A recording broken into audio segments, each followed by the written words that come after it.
Hey guys, welcome back to the Trading Coach Podcast. Today we're going to talk about the dangers of both overtrading and undertrading.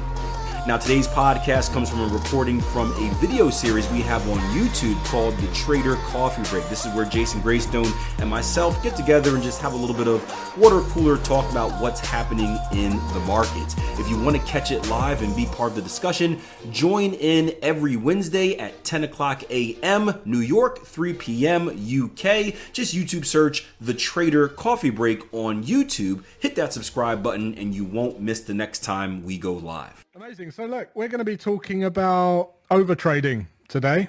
It's an important topic. I think it's one of the biggest killers in traders, and is responsible for giving the money back to the market unnecessarily more than any other reason that I can think of.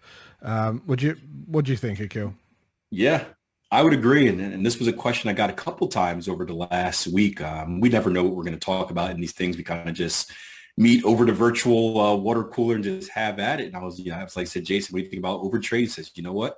That's perfect. We're trying to cover these topics that will help newer traders kind of avoid the disasters that traders before them have had. Yeah. And I would agree 100%. Overtrading is my personal journey. It's what killed me, and I'm sure it's happened to you as well and many of out there's. But I think we should start off because it's an interesting question. Like, how does a trader know what overtrading actually is? Like, how do you know if they're trading? Like, is there a certain amount of trades? Like, once you get the 10 trades, if you get over 10, is that overtrading? Is it 20? Is it 30? How would you define overtrading if I were a newer trader and kind of confused about if I am or if I'm not? Yeah, I think overtrading occurs first of all, overtrading is purely emotional. Okay, that's the only reason you're going to be overtrading. And one will be because your ego is emotionally involved in a certain market, in a certain trade where you think you know what the market's going to do and you can't admit that it's not doing that. So you keep going into the trade, adapting the trade, adding to the trade. So that's one. The other one is revenge trading, which is also a form of overtrading, which is also emotional. And that's where you've lost money and then you're trying to make the money back in any market. So it's not necessarily the same market that you was emotionally ego involved with. This could be any market. You're just trying to make the money back. And of course you get the kind of traders fatigue where you just don't know what you're doing anymore. Like you're just in no man's land and you've really got the odds stacked against you at that point.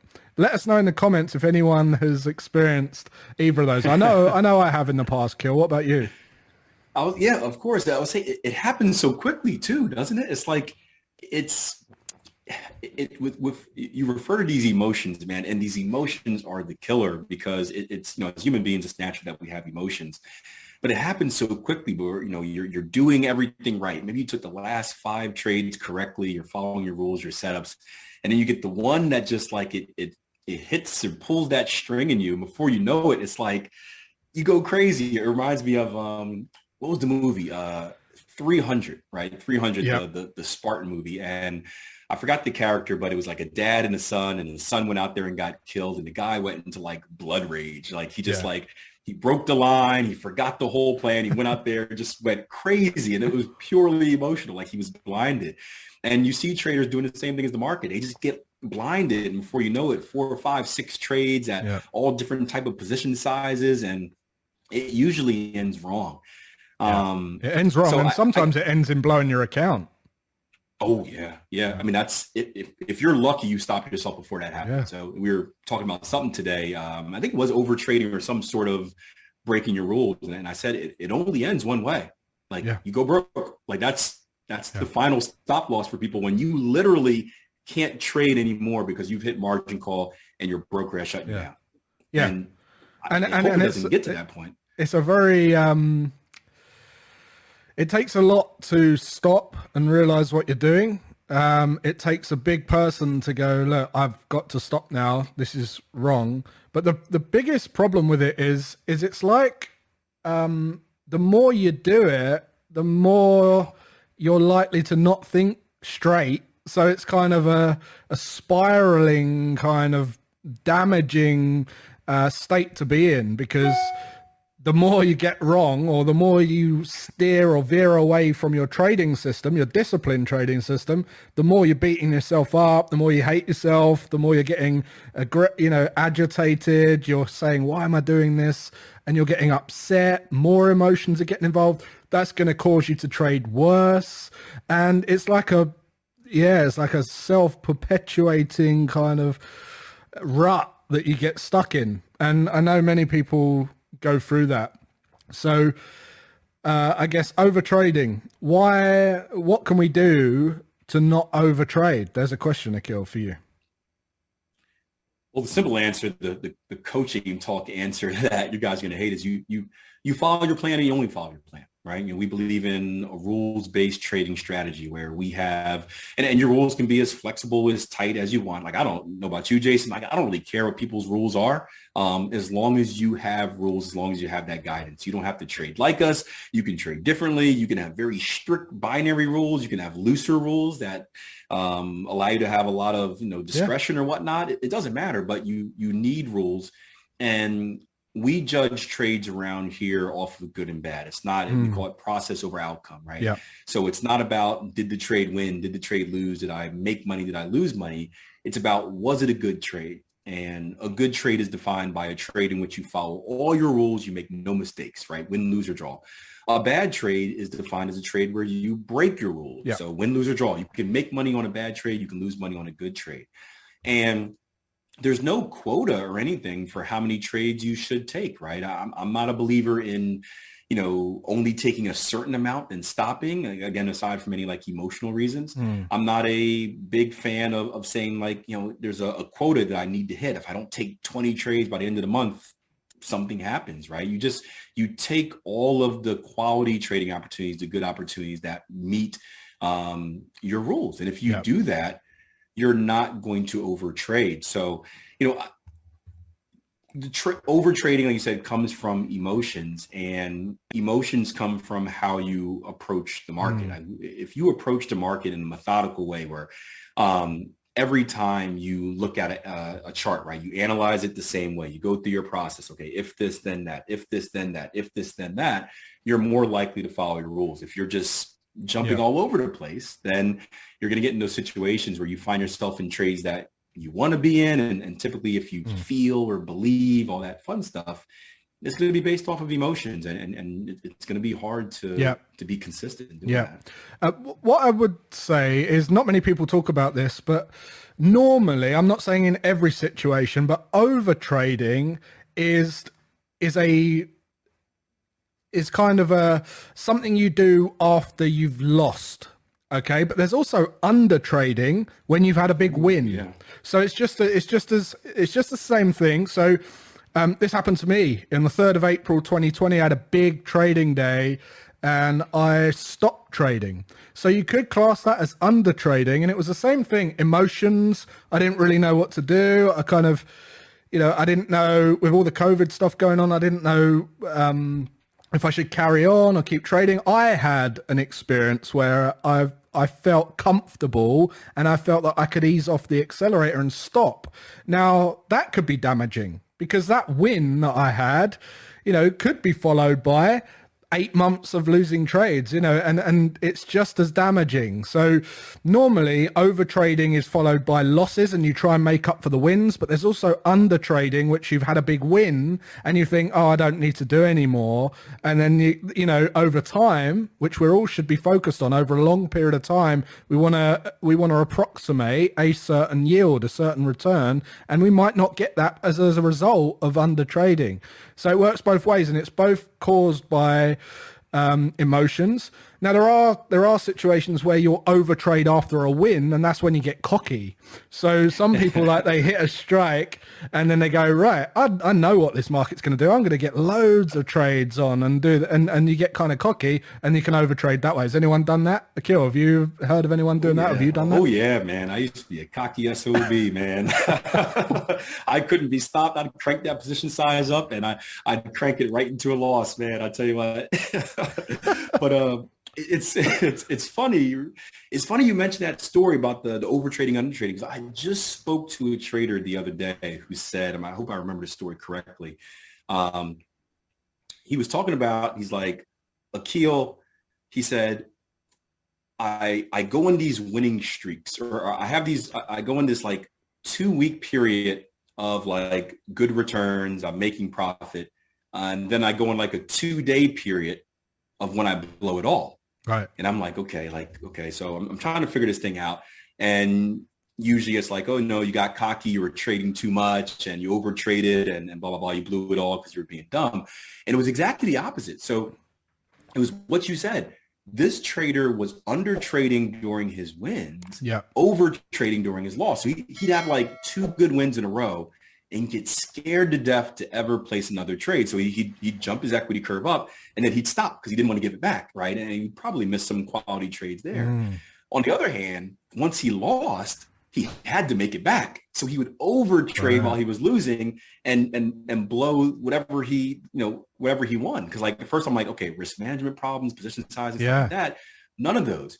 He simply was afraid to keep trading when he won and then over traded when he lost. So it was cool you brought that up because that's a perfect example of how under trading killed this guy, because he probably would have, during his hot streak, I think he was a trend trader as well. So he probably left a lot of meat on the bone for that equity curve. Yeah. But then just accelerated the losses because he didn't want to accept like giving some of it back. So he just kept making more and more and more mistakes.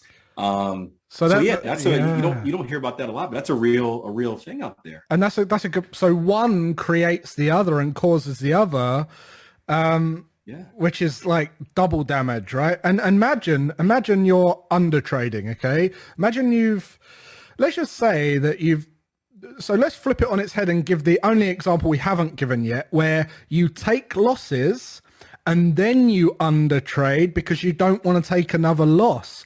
Now that is under trading, but that's another example of where you're going to be watching the market, you're going to be staying out and not involving yourself in trades, and you see these trades win that you would have been in had you traded your plan. Now you're going to revenge, double down, right? You're going to go, no, I should have been in that. Now I'm going to double my position size. I'm going to try and you're not going to trade the same because you're going to be beating yourself up for under trading following a loss.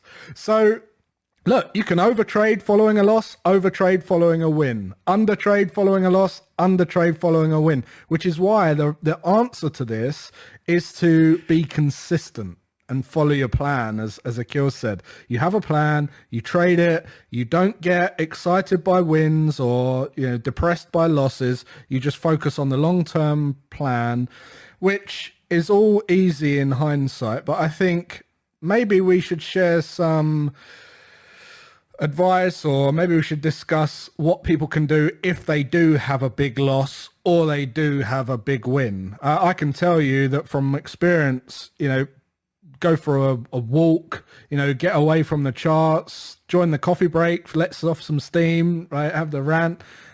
You're a track coach, Akil. What do you teach when people get emotional over something that's happened? What's your advice? I tell them this. They don't always like it, but I tell them, hey, you got 5 minutes or 10 minutes to be pissed off, right? And then I need you for the next race. So sometimes we had a girl last week, came back, ran a poor race, wasn't her fault, but was crying all over the place. She had another race run. I said, hey, man, I'm like, all right, you ran, it sucked, it's over. There's nothing you can do about it now, right? Yeah. Nothing you can do now will change the past, right? So you do need that time to decompress. That's important. Yeah. You don't just want to, you do feel these emotions after trades, wins or losses, and you don't just want to put them aside, because what they'll do is they'll creep up and kind of come out later. Yeah. So take time to decompress, but understand in 5 minutes, you need to have a very short memory. Like I do what you do. Like I'll go for a walk. I'll go for a run. I'll hit the heavy bag, get frustration out. When I was, a younger trader, and I felt myself doing this, I actually had a playlist where I would play a certain song for a win, a certain two songs for like a big win, and a certain song for like a loss. And I'd go and I'd air guitar it, and like, that was my 5 minute break. And then once those songs were over, my rule was, hey, back to the charts, reset, new situation. So you got to find some type of tactic to really just disconnect yourself from the market. The worst thing you could do, I think you'd agree, is like stay there and watch a loss happen. Yeah, and then just sit there and like, because you know what happens. Sometimes you take a loss and then like it stops you out and it starts going in the opposite direction. And you're like, oh, if I can just get in the opposite direction, I'll make a little bit back. You got to get away, reset. Maybe it's even a good time to review that trading plan and just, read through it all and say like, hey, all right, did I do this? Did I do that? Okay, it was a good trade. And tap yourself on the back and grade yourself. But, I say you got to do something. It's absolutely essential that you review your trade and how you traded. Self-review after the fact is very powerful, and just making sure that you did go by your rules. Great. If you did, perfect. If you didn't, just ask yourself why. Why did I deviate from that? What can I do to ensure that I don't do that again? What contingency plans can I put in place? What forfeits? You can set up forfeits, from small forfeits to quite painful forfeits, if you like, of things that will happen if you do that again. All of these things are going to help you stay poised and balanced as you approach your trading going forward. But the biggest thing you can do is just learn from it. If you just go and hit a bag and then come back to your charts and start trading again, that's not really any good. You need to take something away from it to learn and grow and develop. Definitely. Yeah, and I'm reading the chat right now, and Chris said, I'm going back to the story that I told about the guy. So it sounds like he lacks confidence in his plan. Maybe he didn't back test enough to build confidence in his plan. And we can't underestimate how important confidence is in the market. Like the market, we are all alone out there. Like we are by ourselves. Like a football reference, a cornerback, when they're playing someone one-on-one, they say the cornerback is all alone on the island. Maybe it's like in soccer, like a penalty kick where it's you and the goalie and there's nothing else. Like it is, you got to have confidence in yourself. And in trading, confidence comes from two things. It comes from experience in the market. So time in the market, years and years and years of doing it, and back testing. Now, new traders, unfortunately, you're new. You don't have years in the market to kind of learn these lessons, to learn what Jason said about, hey, he shut himself down after a big win and kind of reevaluate that and see what he did and learn for the next time. So that back testing is so important. We've done coffee breaks on that, but trusting yourself, trusting your plan, trusting your process, trusting your data, that no individual trade matters, right? There's not one trade throughout the year, unless it's a really big trade. COVID had some good ones, but there's typically not one trade during the year that's going to make or break your equity curve. So one win or one loss isn't going to make or break your year. However, if you get sucked into the trap, like we talked about, and that one loss multiplies and becomes 10 losses, that can kill you. Trouble. That can kill your year. And now you're fighting from behind for the rest of it. Yeah. Great discussion. Also, Bobby said, surround yourself with other traders, chat with other traders. That's a great one. We've got a fantastic community over at tier1trading.com. You can go and check those out and hang around with our traders. You'll see the caliber of that community is far beyond what you'll see in most places around the internet. In fact, I live stream every now and then. We live stream the live room, and it's so interesting to see the kind of differences in and the quality of questions that come up from the interweb as opposed to what we're used to inside Tier 1. It's a really it's really diverse. So if you want high quality community, go over to tier1trading.com. You can come in for a couple of weeks for nothing and join our community, and you'll really see that it is something special. And most of them are here today as well. So awesome. Don't be shy. Reach out. Use them. Trust me. Yeah, definitely. Yeah, excellent. All right. So I think that wraps it up. If this is the first time you're checking, go and enjoy yourself. There's about 23 other videos on this channel so far. We're running this once a week. You can also subscribe to our personal channels over here, where myself and Akil regularly share videos on that channel as well. And don't forget to like and subscribe this channel. If you're not a subscriber already, Get the notification bell on because we go live. We don't post videos. We live stream into this channel. So you'll want to know when those live streams go live. And that about wraps it up. So until next week, thanks for joining us on our coffee break. Remember, less is more, definitely with overtrading, and we'll see you guys next week. Hope you enjoyed the episode. Remember, subscribe to the Trader Coffee Break channel. We go live on Wednesdays, 10 a.m. New York, 3 p.m. UK, talking about the subjects that, well, really you don't hear a lot about over the internet. We do it in a nice laid-back fashion. We have the chat open so you guys can join as well, ask questions, and lend your opinions. YouTube search The Trader Coffee Break with Jason Greystone and myself, Akil Stokes, and I look forward to seeing you in the next episode.